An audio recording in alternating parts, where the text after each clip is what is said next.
যে আসলে এই ঘটনাটা ঘটছে কিনা।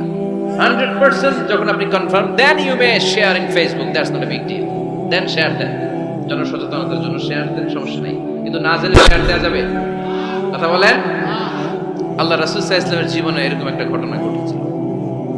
হারিস বিন মিরার রাদিয়াল্লাহু তাআলা বনুল মুস্তালিকের যুদ্ধে জেতার পরে হারিস বিন মিরারকে বিশ্বনবী দায়িত্ব দিলেন যে হারিস বিন মিরার, তুমি এই এলাকার নেতা, কি করতে হবে আমাদের? বিশ্বনবী বললেন, নামাজ পড়বা, রমাদানের রোজা রাখবা, যাকাত আদায় করবা। মিরার বলে, তাহলে যাকাত নেন। বিশ্বনবী বললেন, না, 1 বছর পূর্ণ হওয়ার পরে যাকাত দিতে হয়। যাকাত কয় বছর পর পর? যাকাত প্রতিদিন দেয়া লাগে? হালানিল হাউল, 1 বছর যখন হবে আমি আমার সাহাবী পাঠাবো মদিনা থেকে, তখন দিয়ে দিও। বিশ্বনবী চলে গেলেন। 1 বছর পরে এক সাহাবীকে রেডি করলেন, যাকাতের সম্পদ নিয়ে আসো বনুল মুস্তালিকের পক্ষ থেকে। ওই সাহাবীর নাম হচ্ছে ওয়ালিদ ইবনে উকবা। বিশ্বনবী ডেকে বললেন, ওয়ালিদ যাও, 1 বছরের সময় অতিক্রান্ত হয়েছে, বনুল মুস্তালিকের লোকদের যত যাকাতের সম্পদ জমা হয়েছে নিয়ে আসো। সাইয়েদনা ওয়ালিদ ইবনে উকবা যখন সম্পদ আনার জন্য বের হলেন, ওইদিকে বনুল মুস্তালিকের লোকেরা শুনতে পেল বিশ্বনবীর পাঠানো সাহাবী ওনাদের এলাকায় শুভাগমন করবে। ওই সাহাবীকে লাল গাড়িচার সংবর্ধনা দেওয়ার জন্য সেনাবাহিনী সহ পুরো এলাকা থেকে সব সৈন্যবাহিনী সহ তারা মরুভূমির মধ্যে এসে দাঁড়িয়ে রয়েছে। সুবহানাল্লাহ পড়ে। নবীর সাহাবীর আগমন হবে, নবীর সাহাবীর শুভাগমন। উনি এসে আমাদের এলাকার যাকাতের টাকা কালেকশন করে নিয়ে যাবে, ওনাকে সংবর্ধনা দিব, বের হও। তলোয়ার নিয়ে, ঘোড়া নিয়ে, গার্ড দিয়ে আমরা দাঁড়িয়ে থাকি। তো মরুভূমিতে সবাই দাঁড়ায় আছে। আল ওয়ালিদ ইবনে উকবা মদিনা থেকে বিশাল রাস্তা পাড়ি দিয়ে যখন বনুল মুস্তালিকের এলাকার কাছাকাছি, দূর থেকে দেখে তলোয়ার নিয়ে লোকজন দাঁড়ায় আছে। কি নিয়ে দাঁড়ায় আছে? উনি ভাবছে আমারে মারার জন্য দাঁড়ায় আছে। উনি মনে মনে ভাবলেন, বিশ্বনবী পাঠালেন যাকাত নেওয়ার জন্য, যাকাত পরে নিব, আগে জান সামলাই। কারণ এলাকার লোকেরা সব তলোয়ার নিয়ে সেনাবাহিনী সহ দাঁড়ানো। আসলে কথাটা কি ঠিক? মারার জন্য দাঁড়ায় আছে? কি জন্য? সম্মান দেওয়ার জন্য, ওয়েলকামিং রিসেপশন দেওয়ার জন্য। উনি ভাবলেন আমারে কচু কাটা করবো, এক কাজ করি, ওদিকে না যে অ্যাবাউট টার্ন উল্টা করি। যেই চিন্তা ওই কাজ। সাহাবী আল ওয়ালিদ ইবনে উকবা উল্টা ঘুরে গেলেন, মন্দ ধারণা নিয়ে ফিরে যেয়ে বিশ্বনবীরে বললেন, নবী আপনি আমার মায়ের খাওয়ার জন্য পাঠাইছিলেন, যাকাত আনার জন্য পাঠিয়েছেন, কিন্তু তারা যাকাত তো দিবেই না, আমারে হত্যার জন্য তলোয়ার নিয়ে দাঁড়িয়েছিল গো নবী। কথা কি সত্য? উনি ভুল বুঝতে পারছেন। উনি ভুল বুঝেছেন, না বুঝে ভুল কথায় বিশ্বনবীর কাছে প্রচার করে দিলেন। আল্লাহর হাবিব সাল্লাল্লাহু আলাইহি ওয়াসাল্লাম সহজ সরল মনা নবী, সাহাবী তো আর মিথ্যা বলবেন না। বিশ্বনবী বিশ্বাস করলেন।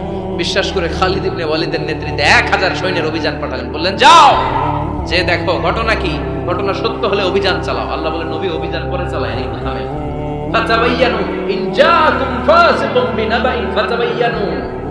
নবী ওয়ালিদ এসে আপনার কাছে দেই তথ্য প্রচার করেছে, তথ্যটা সঠিক নয়, আগে যাচাই করেন, তারপরে অ্যাকশনে যান। ঠিক কি না? আমরা ডাইরেক্ট অ্যাকশন মারি। আমরা কি করি? Action, direct action. সত্য না মিথ্যা ধার ধারি। আল্লাহ বললেন, নবী অভিযান চালাবেন না।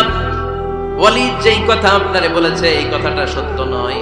আন তুসিবু কওমান বিজাহালাতিন ফাতুসবিহু আলা মা ফাআলতুম নাদিমিন। আপনি যদি ওই মুসলমানদের এলাকায় না জেনে অভিযান পাঠান, এই অভিযানে যদি কেউ মারা যায়, প্রত্যেকটা মৃত্যুর দায়ভার কিন্তু আপনার কাঁধেই বর্তাবে গো নবী। ঠিক কি না? এই যে আপনি চেক না করে, জাস্টিফাই না করে, নিশ্চিত না হয়ে, ওয়ালিদের কথায় বিশ্বাস করে বনুল মুস্তালিককে অ্যাটাক করার জন্য 1000 সৈন্যবাহিনী পাঠালেন।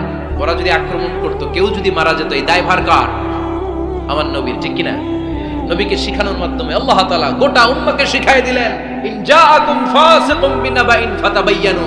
কেউ যদি খবর নিয়ে আসে, শুনেই বিশ্বাস করো না, আগে যাচাই করো, আগে চেক করো, তারপরে বিশ্বাস করবা। ঠিক কিনা? তাহলে এখন থেকে একটা কিছু শুনলে বিশ্বাস করবেন। 4 নম্বরে আল্লাহ বললেন, লা ইয়াসখার কওমুন মিন কওম। কেউ কাউরে ঠাট্টা করবো না আমরা, অবজ্ঞার সুরে কোনোদিন কাউরে কোনো কথা বলবো না। রাজি আছেন? সবাই রাজি? এরপরে 5 নম্বরে আল্লাহ বললেন, ওয়ালা তালমিজু আনফুসাকুম। খবরদার, তোমরা অন্যের দোষ খুঁজো না, দোষ খুঁজবা নিজেদের। কিন্তু সমাজে আমরা অন্যের দোষ খুঁজি কি খুঁজি না? 5 নম্বর, ওয়ালা তালমিজু আনফুসাকুম, নেভার ডিসফেম ইচ আদার। একে অপরের দোষ খুঁজো না। আমাদের সমাজে কিছু লোক আছে নিজের দোষ দেখে না, খালি অন্যের দোষ দেখে। আছে না নাই?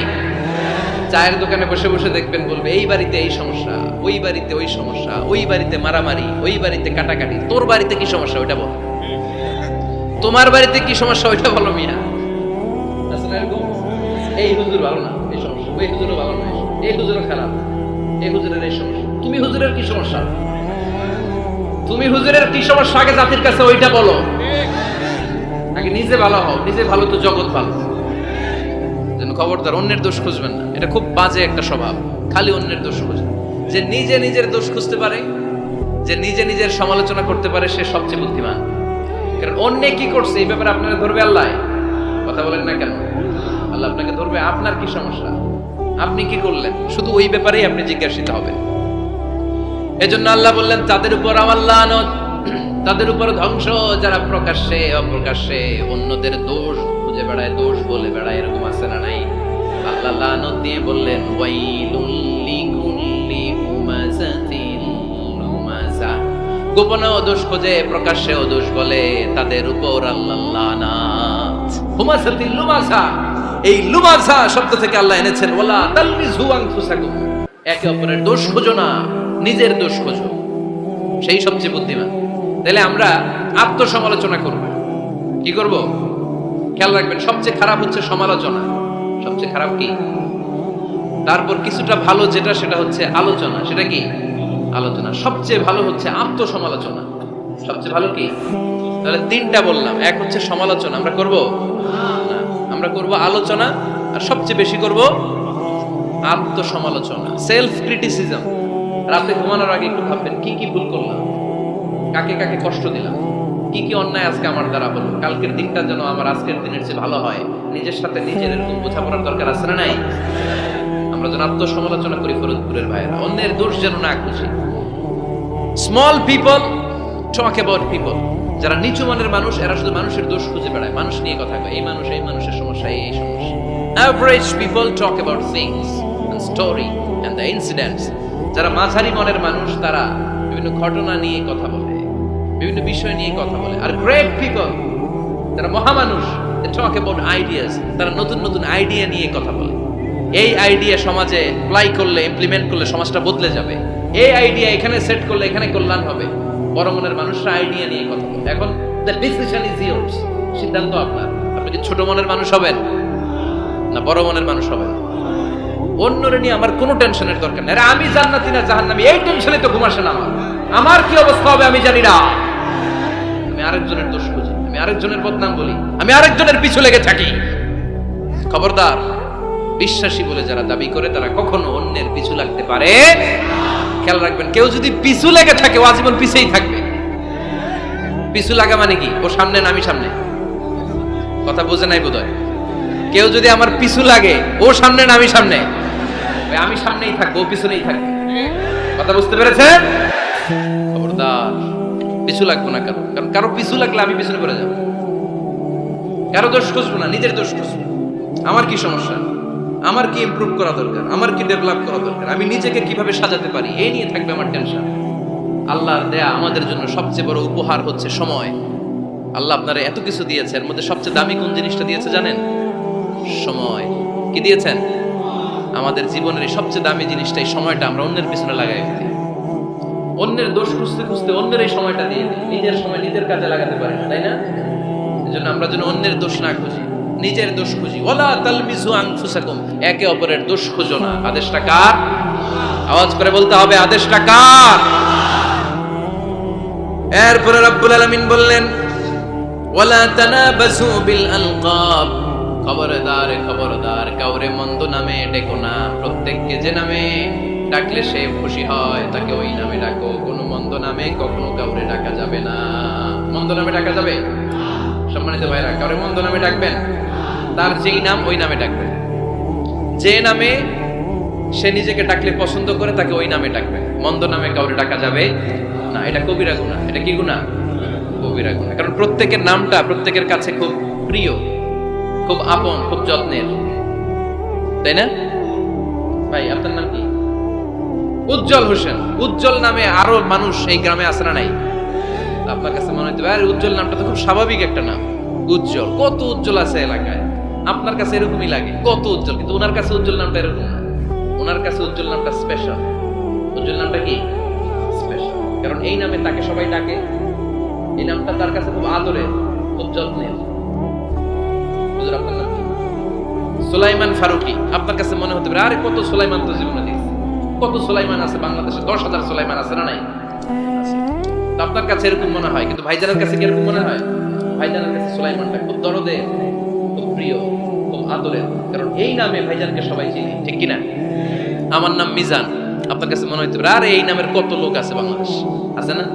তো আমার কাছে এই নামটা খুব দরদের, কারণ আমারে মিজান বললে আমি বলি কি, আরেকজনে ডাকলে আমি তাকাই, ঠিক কিনা? ভাবছি আমারে ডাকছে, কারণ এই নামটার প্রতি আমার একটা দুর্বলতা কাজ করে, এটা আমার পরিচয় বহন করে প্রত্যেকের কাছে, প্রত্যেকের নামটা এমন।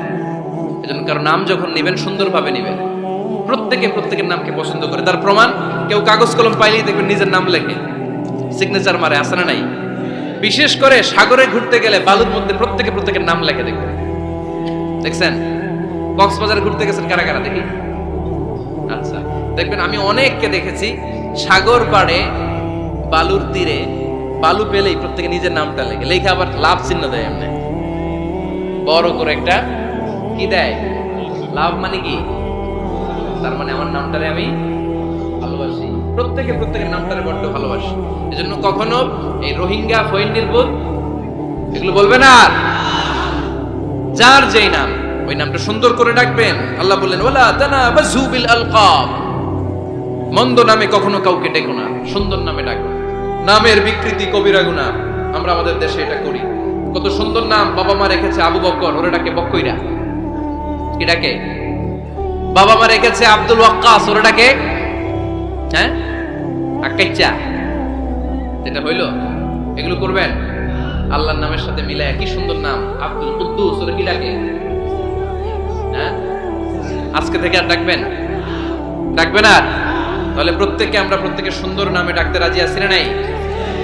এরপরে আল্লাহ 8 নম্বরে বললেন ইয়া আইয়ুহাল্লাযীনা আমানু জতানিবু কাসীরাম মিনাল-যান ইন্না বা'দাল-যান্নি, খবরদার আন্দাজ অনুমান করে কথা বলো না। ইজতানিবু কাসীরাম মিনাল-যান, অতিরিক্ত আন্দাজ আর অনুমান নির্ভর কথা থেকে বেঁচে থাকো। আদেশটা কার? আন্দাজে কোনো কথা আমরা বলবো না, অনুমান নির্ভর কথা বলবো না, কারণ ইন্না বা'দাল-যান্নি ইস, বেশিরভাগ আন্দাজ অনুমান নির্ভর কথাগুলো মিথ্যা হয়, ফলে পাপ হয়, ঠিক কি না? আপনি জীবনে যত আন্দাজ করে কথা বলেছেন তার বেশিরভাগই মিথ্যা, বেশিরভাগই ভুল। তাহলে আন্দাজ অনুমান নির্ভর কথা কোন মুমিন বলতে পারে? খবরদার, আন্দাজ অনুমান নির্ভর কোনো কথা আমরা বলবো না। আল্লাহর হাবিব সাল্লাল্লাহু আলাইহি ওয়াসাল্লাম বলেছেন ইয়াকুম ওয়াদ-যান ফা ইন্নায-যান্না আকযাবুল হাদিস, তোমরা ধারণা করা থেকে, অনুমান নির্ভর, আন্দাজ নির্ভর কথা থেকে বেঁচে থাকো, কেননা আন্দাজ নির্ভর কথাগুলো হচ্ছে মহাপাপ। আন্দাজে কথা বলা যাবে? আন্দাজ অনুমান নির্ভর কথা বলা যাবে না, কারণ আন্দাজ আর অনুমান কখনো সত্যের বিকল্প হতে পারে। ইয়াত্তাবিউনা ইল্লা-যান, ইয়াত্তাবিউনা ইল্লা-যান ওয়া ইন্নায-যান্না লা ইউগনি মিনাল হাক্কি শাইআ। কিছু লোক আছে আন্দাজ নির্ভর কথা বলে, আর আন্দাজ কখনো সত্যের বিকল্প হতে পারে। আজ থেকে আন্দাজে কথা আমরা বাদ দিয়ে দিব। রাজি? একমত না দ্বিমত? আওয়াজ করে বলেন একমত না দ্বিমত? খবরদার আন্দাজ করবেন না। যদি আন্দাজ করেন ভালো আন্দাজ করবেন। আন্দাজ করলে কি আন্দাজ করবেন? ভালো আন্দাজ। Come back positive, not go back negative. কোনো নেগেটিভ আন্দাজ আমরা করতে চাই না। ভাবলে পজিটিভ ভাবনা, অনুমান করলে পজিটিভ। কিছু লোক আছে খালি নেগেটিভ। আল্লাহ তুমি আমাদেরকে পজিটিভ মাইন্ডেড হওয়ার তৌফিক দান করো, আমরা পড়ি আমিন। এই দেশে যে কি পরিমাণে আন্দাজে কথা চলে, চলে না? আপনি দেখলেন আপনার এক বন্ধু রিকশায় করে এক মেয়েকে নিয়ে ঘুরে বেড়াচ্ছে, এটা দেখেই এসে বলা শুরু করলেন আমি তো দেখছি আমার বন্ধু প্রেম ভালোবাসা শুরু করছে। এক মেয়ের নিয়ে প্রেমে পড়ে গেছে, আমার বন্ধু তো প্রেমে হাবুডুবু খায়। কেমনে বুঝলি? কারণ আমি নিজ চোখে দেখেছি। মেয়ে নিয়ে রিকশায় ঘুরতেছে, বান্ধবীর নিয়ে, প্রেমিকারে নিয়ে রিকশায় ঘুরে। এমনও হতে পারে আপনার বন্ধুর পাশে রিকশায় যে মেয়েটা বসা ছিল সেটা তার আপন বোন, হতে পারে না? তার পাশে যে মেয়েটা বসা ছিল এটা তার আপন ভাগ্নি, হতে পারে তার আপন খালা, হতে পারে না? ওর কিছু হয় নাই, আপনার গুনার পাল্লাকে আপনি ভারী করেছেন, ঠিক কিনা? কারণ ঠোঁট কালো দেখলে আমরা আন্দাজে বলি লোকটা মনে হয় সিগারেট খায়, আছে না নাই? সিগারেট না খেয়েও ঠোঁট কালো হতে পারে কি পারে না? বিয়ের পরে যদি কেউ হুন্ডা